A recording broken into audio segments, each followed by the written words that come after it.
Tomorrow, we mark the tragic anniversary of the Parkland School shooting in Florida. On Valentine's Day 2018, a gunman, a former student, shot and killed 17 people, 14 students and 3 staff members. It was the latest in several mass shootings at schools across the country, prompting discussions about security and education. One way that teachers and administrators have considered responding to this potential threat is by using the so-called ALICE training, which stands for Alert, Lockdown, Inform, Counter, and Evacuate. This program breaks from the former model of locking down in a school. The town of Agawam implemented the ALICE training program more than a year ago, and they held an information session recently for parents. I sat down with Agawam School Superintendent Steve Lemanski and Safety Supervisor John Nettis to find out more. Well, ALICE training is to not just sit in the corner of your classroom with the lights out and the shades drawn. In ALICE, you become an active participant in your own safety, which is you make some decisions whether you're going to stay in your room or you're going to go in your room, whether you barricade your room.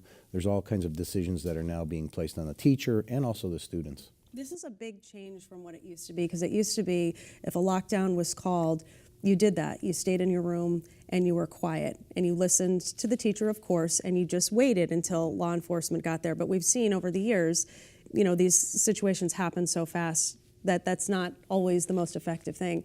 How have teachers responded to this training? Very positively. We had a teacher say last week that, you know, when they used to do it the old way, I would be in my classroom and say how ridiculous this is that we're hiding in a corner and not doing anything. When I look across the hallway and there's windows where it goes out into an athletic field, that's where I need to be so I can get out if I need to. So teachers, the teacher actually said, yes, our police are our first responders, but in reality, the teachers are the first responders.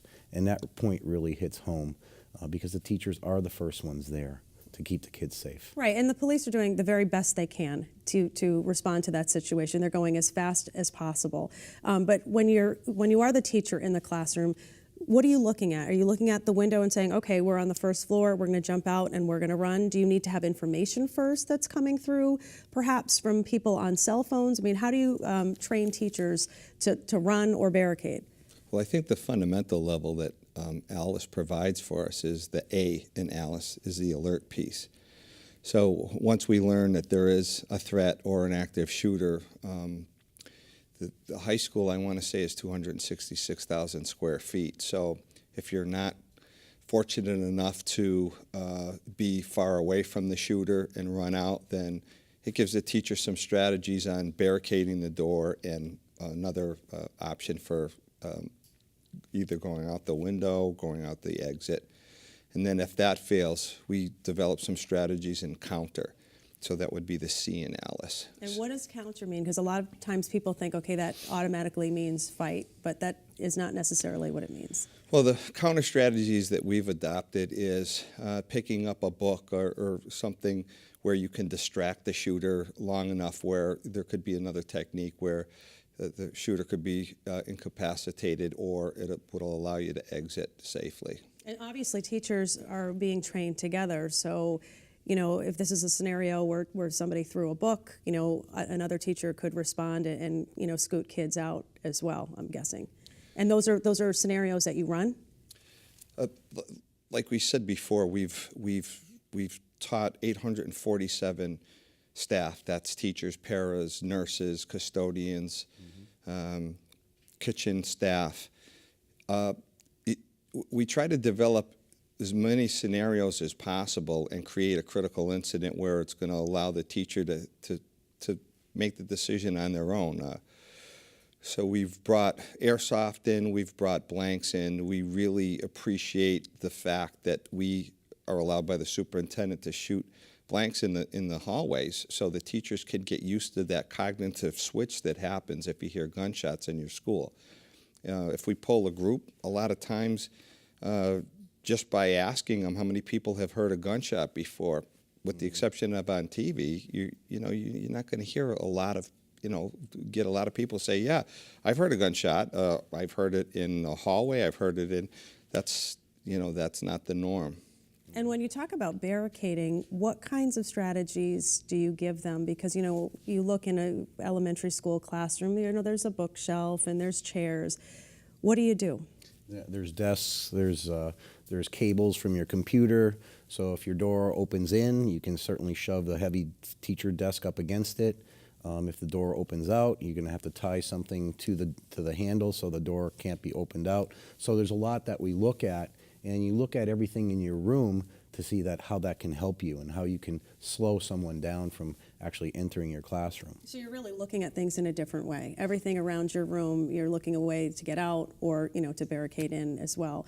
I know you have a background in law enforcement, and, as we're on this anniversary of Parkland, about a month after Parkland, there was a shooting in Maryland, and a school resource officer very, very quickly brought that to an end. If there was enough money in budgets, across America, would you be in favor of having a resource officer in every school? Absolutely. No questions. No questions. And just, why? Well, Agawam is a very unique town. After retiring from the Sheriff's Department, moving to Agawam, Mr. Sapelli, who was the superintendent at the time, gave me about 3 months to do a needs assessment for safety. I think we're doing pretty good out there. We have 8 schools in the district, and 3 are occupied by school resource officers. So certainly, if we've learned anything in the past, the elementary schools are just as soft as the rest of the schools in the district. So we need to support that by having an armed officer in those schools. And would you agree with that? I would agree. I think an increased presence by law enforcement would be necessary in schools, and we're starting to see us move in that direction and the importance of that. These are our youngest children. In high school, kids are able to help with barricades. When you're looking at kindergarten, first graders, they're tiny little kids, so they can only do so much. So there's different strategies at different levels that we incorporate, but at the high school levels, they're able to help themselves a lot more. And of course, you have to work within the budget that you have, and some people and some communities are uncomfortable with that. How do you reassure parents? Because it's terrifying for a parent, to hear from, the 6-year-old, we had a practice lockdown today. And then you try to get information out, oh, okay, what did you do? Well, we went in a corner. It's really horrifying when you think about this is one of the things that they have to go through at school. How do you reassure parents? Well, communication is really key, is getting the word out there of what our drills are like, and we have specific teachers in each school that are trained as trainers, and parents reach into the schools to see just what the schools are doing. Recently, we had an evening last week where we invited parents for an ALICE training update. And we had 40 to 50 parents there, which we certainly would want a lot more. But that word came out, and parents really loved what we did, and were very informed, and they actually asked for more. They said, we'd like to go even further with the training. So we're getting positive responses from the parents, and I'll go where I started. The communication is key. We're not hiding anything. We make sure that we tell them exactly what we're doing and why we're doing things. Okay, it's a really difficult subject. What's the response that you get from kids when you go in and talk to them? It depends on who you ask, too. Most of the time, the kids, when we started introducing ALICE, we started introducing it as one of the layers that are necessary to keep kids safe.